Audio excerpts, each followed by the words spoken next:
大家好，我是超子，今天给大家分享一道简单好吃的番茄鸡蛋汤面，味道鲜美，营养丰富，5分钟就出锅，用来做早餐非常不错。首先准备1块钱的面条，鲜面条、干面条都可以。如果用干面，您不知道一个人吃该煮多少，我来告诉你。一般情况下，一个人的量可以用瓶盖来测量一下，1瓶盖能煮1碗面。为了证明我不是一般人，我用了2瓶盖。准备一个可爱的西红柿，插上筷子，在火上旋转烧烤，啪的一声裂开，把皮去掉，清洗干净，在西红柿顶部改十字花刀，底部不要切断，再把它放倒，切成小丁，这样切西红柿丁又快又没有汤汁，非常方便。切好以后放入碗中备用。再准备1颗油菜，洗净切成小段，也可以放其他自己喜欢吃的蔬菜。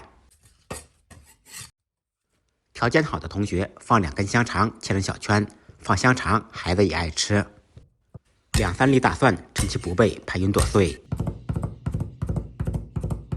1小根小葱，切成迷人的小葱花。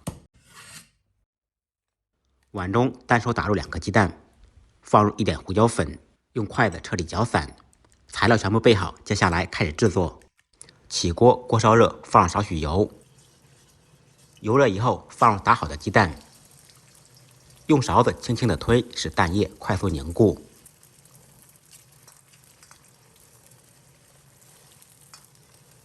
然后再捣成大块，老嫩程度根据个人喜好。炒熟炒散以后，盛出备用。另起锅，放入1点油，油热以后放入蒜末、葱花，爆出香味。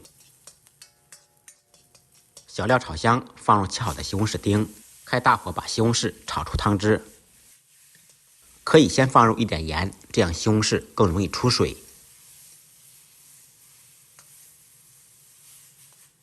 期间烹入1点生抽酱油，增加鲜香酱香味。炒出汤汁以后，根据家庭成员加入适量的清水，再放入适量的盐。不吃鸡精的同学放入1点味精提鲜。用勺子搅动，把调料化开，开大火把水烧开。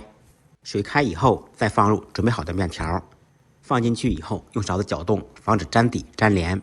这种细的干面条一般开锅以后煮2-3分钟就成熟了。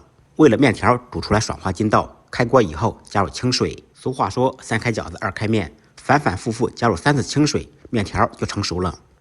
可以把上面的浮沫稍微撇一下。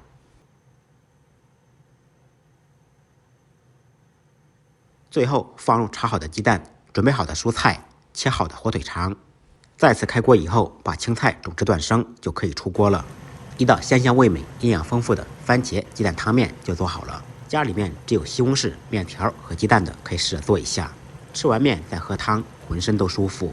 学会的朋友可以收藏、点赞、动起手来，试着做一下。不好吃，您提着西红柿来找我。再忙再累，记得按时吃饭。下期视频见，拜拜。